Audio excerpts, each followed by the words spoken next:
I want to start by telling you two short stories. One story is just to embarrass Armida so that she'll feel you can clap again. And the second story is a Goan story, and therefore even more beautiful and even more tender in a way. So Dr. Armida was a young doctor and went to some kind of conference where she presented a paper. And in the paper, she noted that the neonatology center in the hospital in which she worked had a death rate of 60%. 60% of the babies were, of the newborns were, sorry, sick newborns were dying. And apparently everyone laughed at that conference and said, like, how can you possibly be running a hospital where sick newborns are dying? So she came back very embarrassed and told her senior that, I was laughed at. And he said, are your statistics correct? She said, yes. He said, then go do something about it. And most people would think, that's not my job. I'm not a neonatologist. I don't know anything about sick newborn babies, not Dr. Armida. So she went into the neonatology center and she started asking, what is it that actually causes these babies to die? And what was causing the babies to die was what was supposed to keep the babies alive, the incubators. The incubators had to be cleaned meticulously, and no one was there to clean them. So what did Dr. Armida do? She threw out the incubators. Now, that sounds counterintuitive, because you think these kids can't even hydrate their bodies. They're going to lose water and die. Rub them down with coconut oil, she said. They can't keep their bodies warm. Put angle poise lamps on top of them and warm them, she said. And what she did was so brilliant, because she said, the one person in the world who is really committed to keeping that child alive is the mother of the child. Open the doors of the neonatology ward, let the mothers come in. These are slum mothers. Yes, seriously. These are slum mothers who are not supposed to be like, in general, we think of, I have a friend who makes her maid have a bath before she cleans the house, right? So we think of them as dirty people. And letting those mothers in with their energy, with their love, with their passion to keep those children alive, switched it round. 80% of those children were now living and leaving the hospital.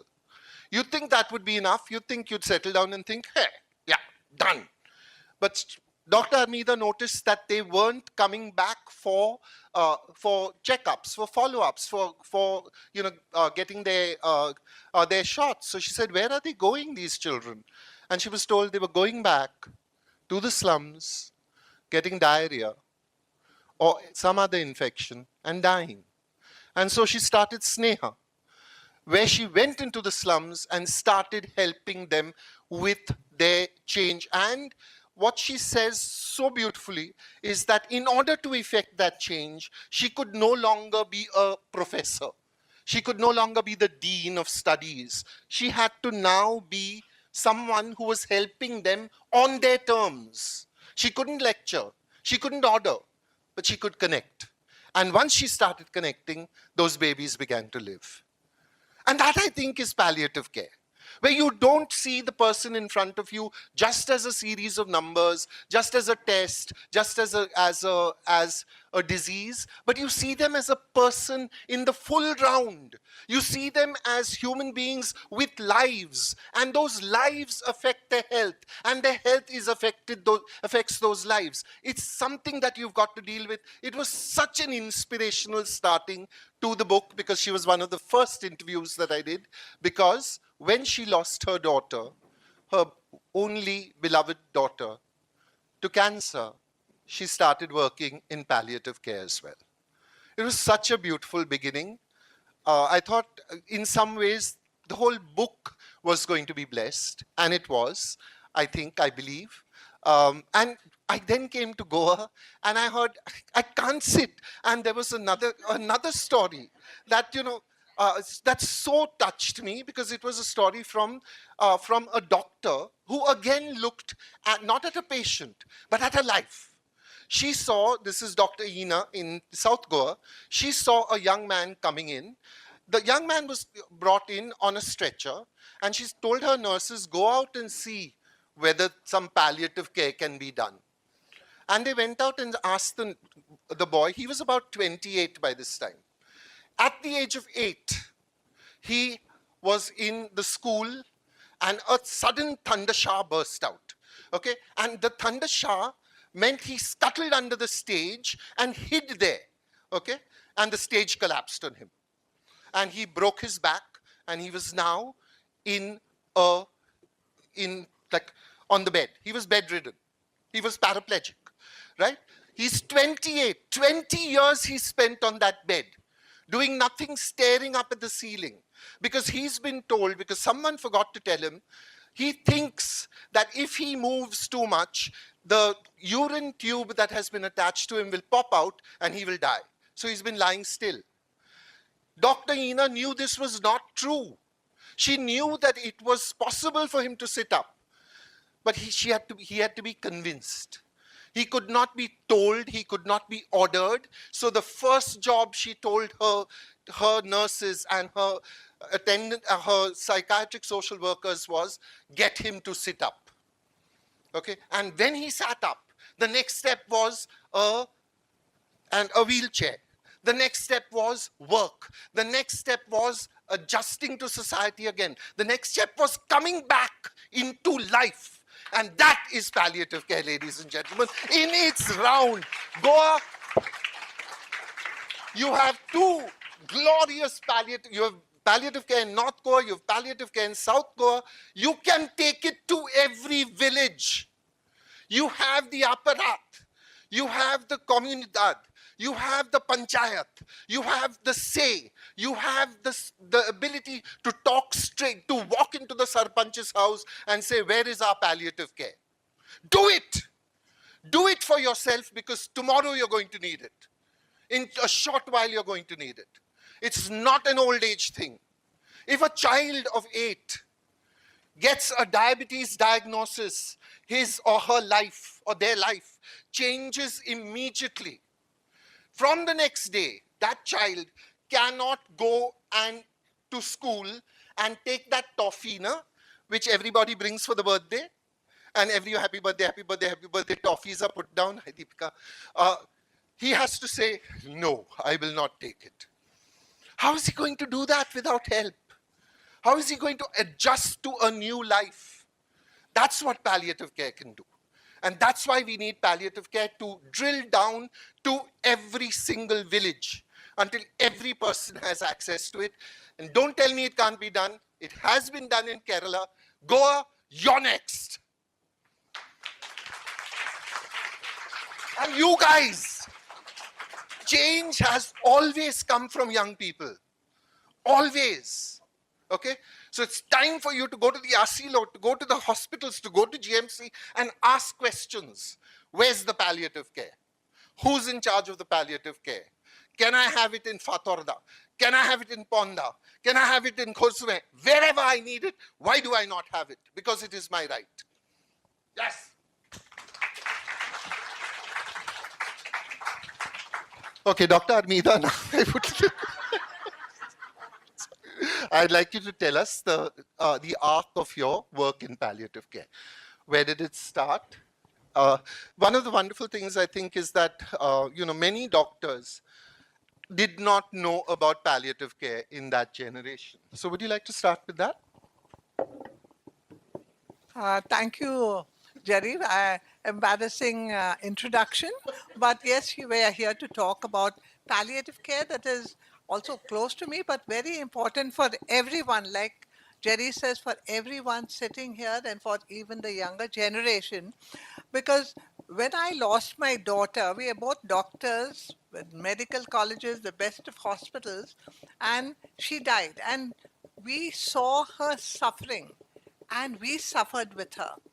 And there was nothing that we could do. And after she passed away, I said, I'm sure we can do something to relieve that pain. And I went out and found, oh God, there is something like palliative care. And being a doctor in a medical college, I had not really paid. I must have heard about it, but I had not really paid attention. then I realized what really is palliative care and what we can do about it.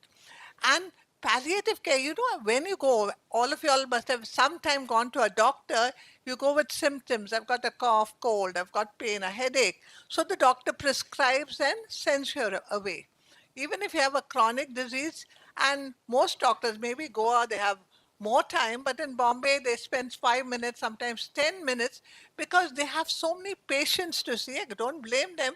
They have no time for the patient. They prescribe and the patient goes away.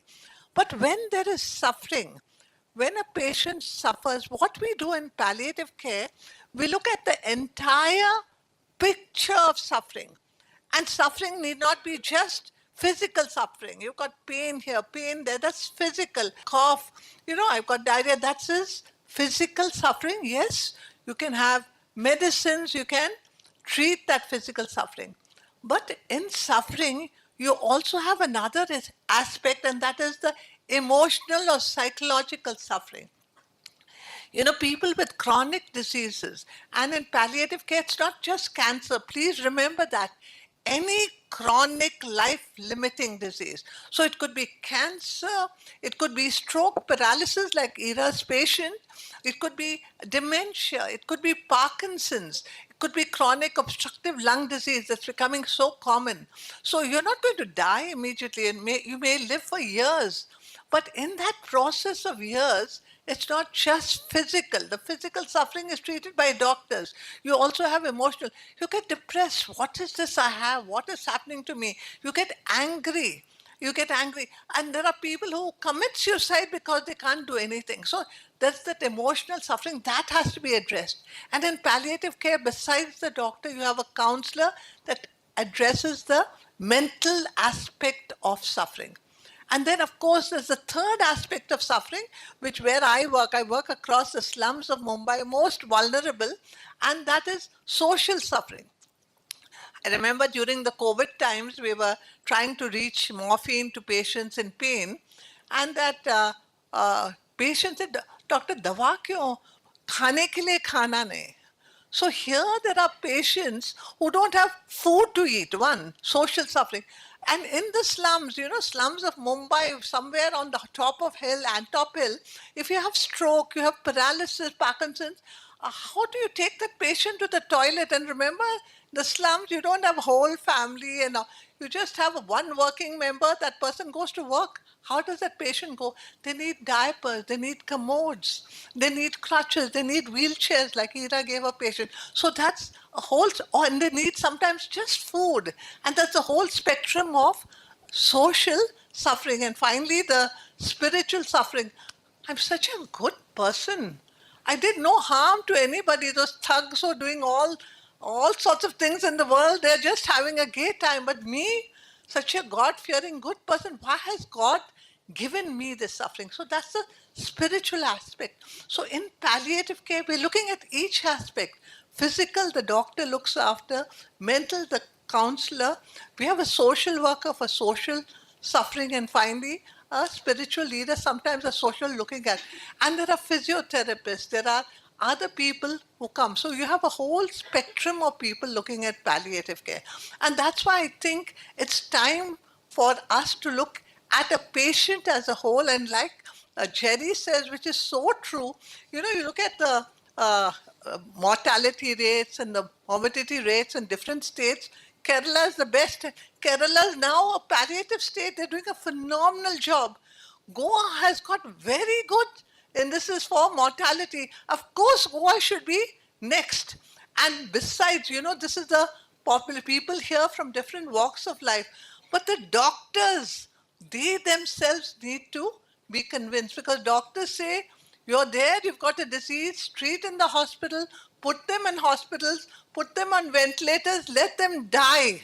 And for everyone here, you must realize that if you have a chronic disease, you're in your 90s, you have dementia, they will still put you on a ventilator. You die alone in an intensive care, machines all around you, your family not there. And therefore today there is a living will that one can make, saying that I don't want this to be done. There's no hope for recovery, so I can make a living will.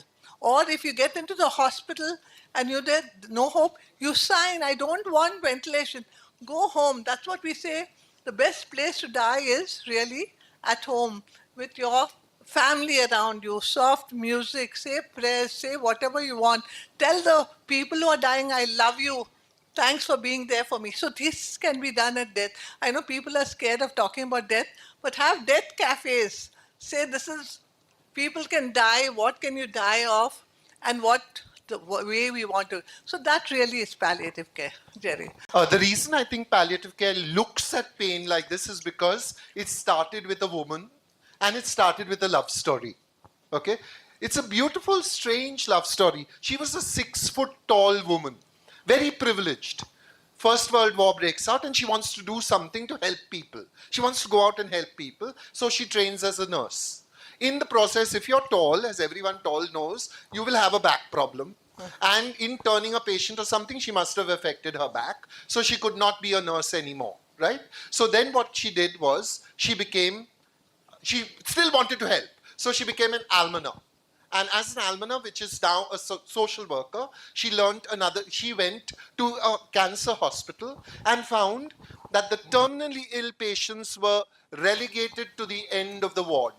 They were kept somewhere where no one could hear them because they were often moaning in pain. The doctors didn't look at them because they had lost that battle. They were not ready to treat them.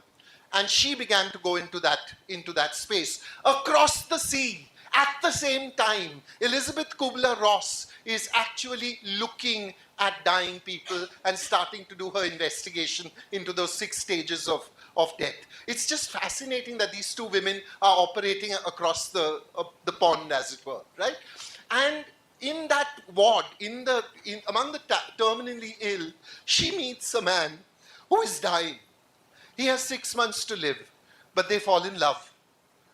And when he dies, he leaves her 500 pounds in his will and says, when you set up a home where people like me can be treated with dignity, I would like to be a window in that home. And Cicely Saunders then starts the St. Christopher Hospice, which is still the gold standard. And recently I read a little Instagram post which says, I've got the best job in the world. I'm the guy who wheels around the drinks trolley in the St. Christopher. So they actually give them a little drink also if they want to. Like, okay, you're dying, gin and tonic, now what harm? What a lovely idea, right? So it is actually a woman who understood, and Cicely Saunders broke down pain. She said there's not just physical pain, not just emotional pain, not just spiritual pain. She said there is also bureaucratic pain. When you have to confront a hospital which is like, go there, do this, fill that form, do this. There is psychological, social, economic pain. How am I going to pay for this? If I am paying for this, does that mean my children can't go to college? All that because a woman looked at it. And I think, it's very interesting that Dr. Fernandez, and in Bombay, we have I had the good glory of meeting lots of really powerful women who all, Dr. Marianne Mukadan, Dr. Fernandez, Dr. Ira here, Dr. Meena, all women, all working in palliative care, because this is, I think, so importantly, a holistic thing. And I wonder, would you like to talk about the idea of, palliative care as a holistic?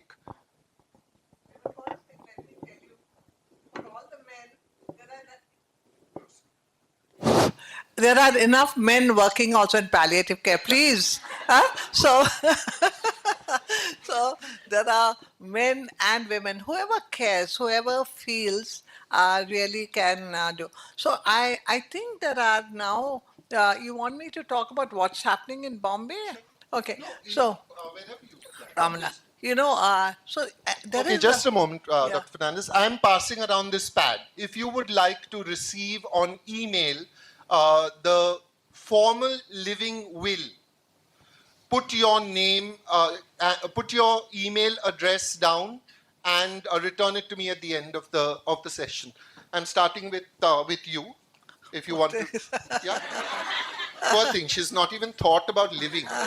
But in case you don't want to just pass it around, and then Yeah. it can go down. I And think I can. I think you can take it around. Yes. no, poor thing, she has to listen with that. Write your name into it. Yeah. You can delete the email afterwards. Huh? Yeah.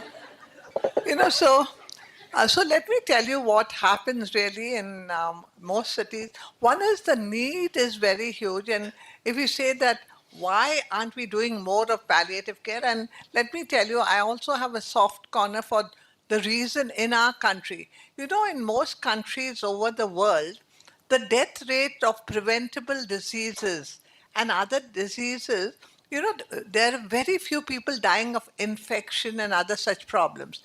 In a country like India, and not in states like Kerala and perhaps Goa, there are so many other causes for death, and therefore the government focuses on preventable causes, infant mortality, neonatal mortality, non-communicals, yeah, tuberculosis. So the focus is there, and therefore palliative care gets the back burner treatment. So there is a reason.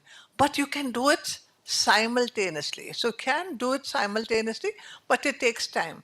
There are many states in India. The need is huge. And I think in India, not even 0.02% of people, zero point 0.2 at least, don't get palliative care or access to palliative care. So it's a huge gap. So there is need to start. So what one does now is that there are few states who've got a government resolution, GR, to start palliative care. Kerala, of course, got it long ago. You have Karnataka, you have Andhra, and now just recently, last week, so we are cheering, Maharashtra also has got a GR. And I think state of Goa should have also, that is one thing you can say, that we have a GR to promote palliative. Once you have a government resolution, then all the medical colleges, all the primary centers, whatever hospitals you have, will then try and start palliative care. So that's one.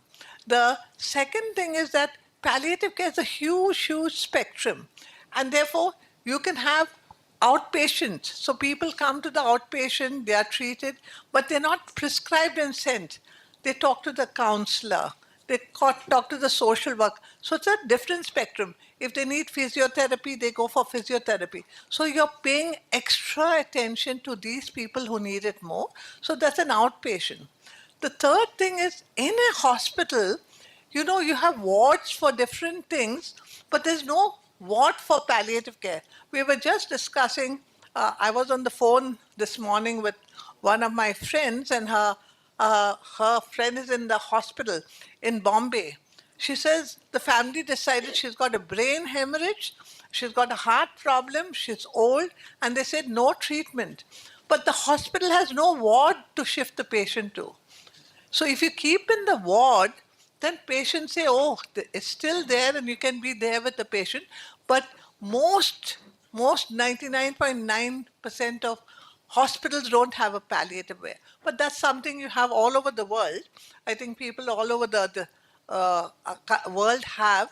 United States, Canada, Australia, all of them have. It's well established in those countries. So what? The third is that what we do and that our center does, you can do palliative care at home. So what we have, instead of a doctor visiting, we have a team, a doctor, a nurse, a counselor who visits that patient at home. So the doctor would prescribe, and if there are tube feeds, there's a tracheotomy, a hole in the neck or a intestine, all that, bed sores, wounds, that is treated by the nurse, and a counselor then stays back and counsels. So that is home care, and you have all this. And finally, you have a hospice, the one like the St. Christopher. In Bombay, we were very fortunate. Dr. Luzito started the hospice in Bandra. You have one in Goa, in, I think, Lotoli, and you have one in Delhi. So you can also have a hospice. So there's a spectrum of things that are, and hospice is for those at the end of life. You can't look after that patient at home, but only for cancer. Most hospices, because it started there, you look after only, even here in Goa, it's only for cancer patients. Now we are starting hospices for non-cancer patients as well. We have one started in Bombay, Sukun Nilaya, which is there. So you have, in the center, my center is under my NGO, the big NGO Sneha that was started 26 years ago, Ramla Palliative Care. I've named it after my daughter. We do an outpatient and home care. And I want to tell you in the outpatient with something, even you don't even have to be a doctor. We have Mondays and Fridays for dementia patients. They all come. They have activities, fun, game. Dementia patients love singing and music. So the 2 days are for dementia. Then we have Tuesdays for the senior citizens. We call it Silver Circle. And it is such a lot. People just love what is happening. We have almost 90, 100 people coming to that small center that we have. Thursdays we have Parkinson's, and most important, see, can't have doctors, nurses, these professionals. So we have support groups, and I think that's so important. There's something you all can happily start here in Goa. Support groups. All cancer patients, their family members, more, it's not just the patient, but the family members who suffer as much as in palliative care. That's why we don't look at the patient, we look at the family members, counsel the family members, have support. Let's give you an example for our dementia. All the family members have a support group. So they say, this happened to my wife, or this happened to my father, this happened. So, this happened, I dealt with this like this, you can do this. So that support group, lay support group is and this is easy to form. Even centers here to look after, at least daycare for dementia patients or for Parkinson's. So these are things that can be started by society in general. So that is something that can be. So we have a whole spectrum of how we can care for these chronic life-limiting diseases. Just in case you feel like you could take palliative care to the individual level, so you being a palliative carer, I have one word of advice. If you meet someone who is ill, if you meet someone who's just had, don't say, is there anything I can do? Because they can't think at that point. Tell them what you can do. Say, I'll bring food. Something like that. An act of kindness can be your step into palliative care.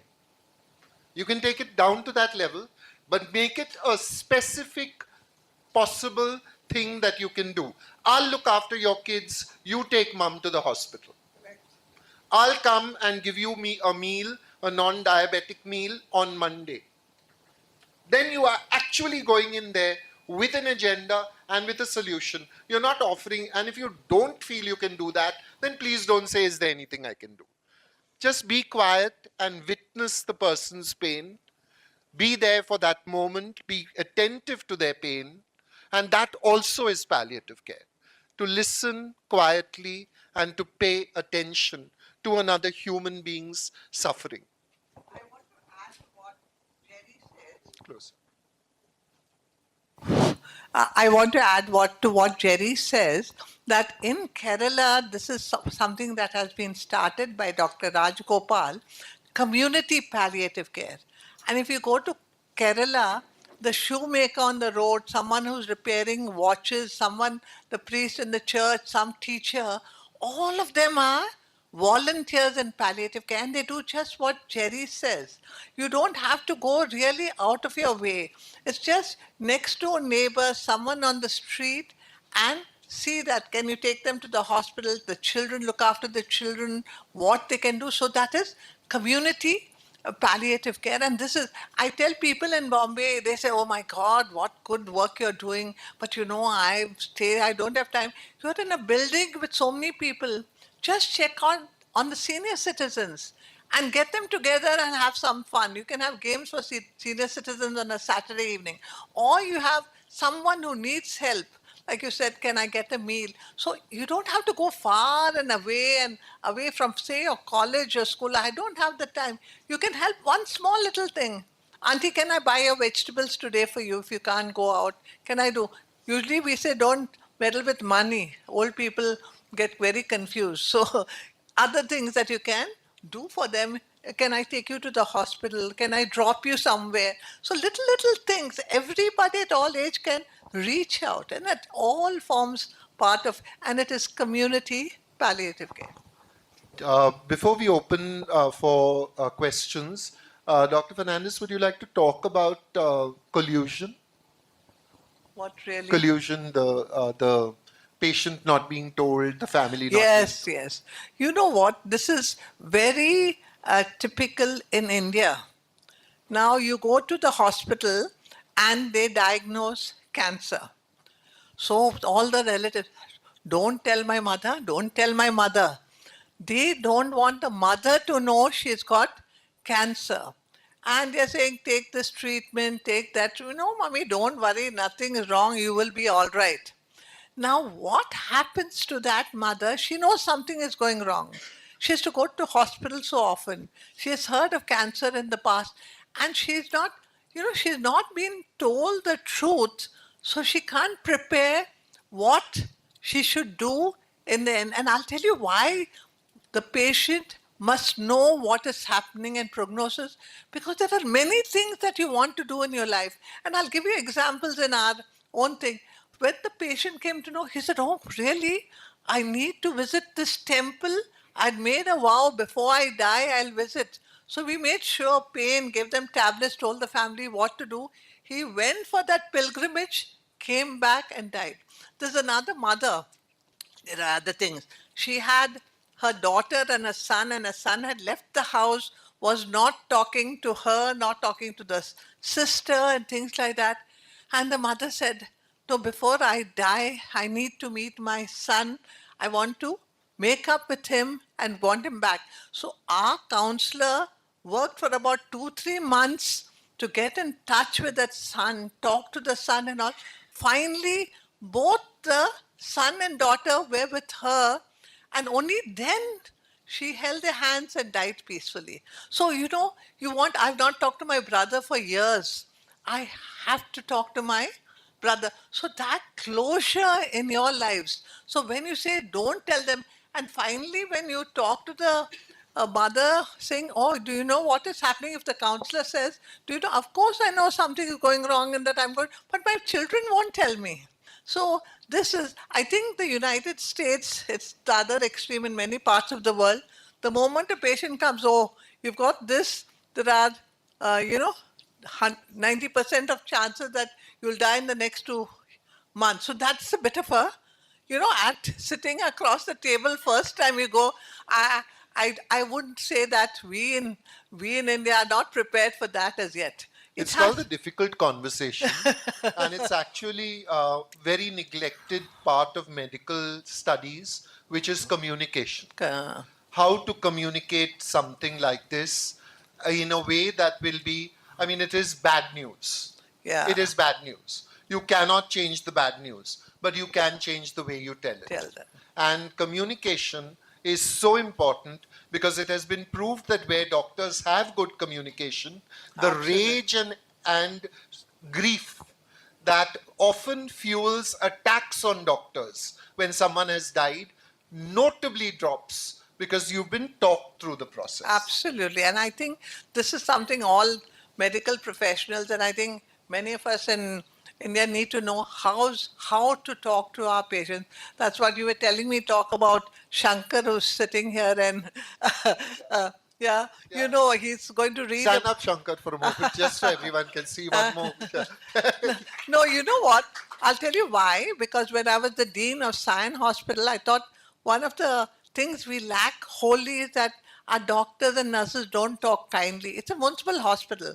I had 10,000 deliveries alone. Can you imagine the number of patients, rush of patients? And yet, the way we treated was, and they were poor patients. So when someone is poor, the way we treat is different. You take it for granted. So I wanted to change it. I had all these ideas, brilliant ideas, wherever I work, I get this brilliant. So I said, whom should I ask? And I said, I'll ask Indian ISAPs, where there's behavior change. And I said, this is a municipal hospital, don't expect any payment. That's my first sentence to anyone I meet, don't expect. So we had Shankar who came there and he tried, SWOT analysis, nothing worked. Finally, I tried what was called, you will remember AI, but not this AI. It was appreciative inquiry, where you appreciative inquiry is you don't look at your weaknesses and things. You only think of the positives in you and how you can change your life and those around you with the positives. And we used it, all our doctors, poor things. There, when you're the dean, you can make everybody attend this. So doctors, nurses, and ayabais and everybody, we used that, and it brought about change, and they worked through what they could do. I remember one a sweeper from a Rowley camp, a hospital close by, said, you know what I did? I knew I had the strength. She said there were no lights coming to the hospital at night. I went to the corporator, I took my friends, and finally, in 3 months, we got the lights, only because we worked through her strength. So that is appreciated. And now, of course, in all our work in the slums, when we have women's groups, we use the same appreciative, because women in the slums, most women don't think of the strengths they have. You know, so we work through the sun. We say, what are the Indian goddesses? We have Lakshmi, Saraswati, Durga. They are Indian god. Of course, you have it all in you, and to bring about change in themselves and their society. So all our 7,000 volunteers in the slums, women, are now fighting for, empowered, because we use. So thanks, Shankar. So that's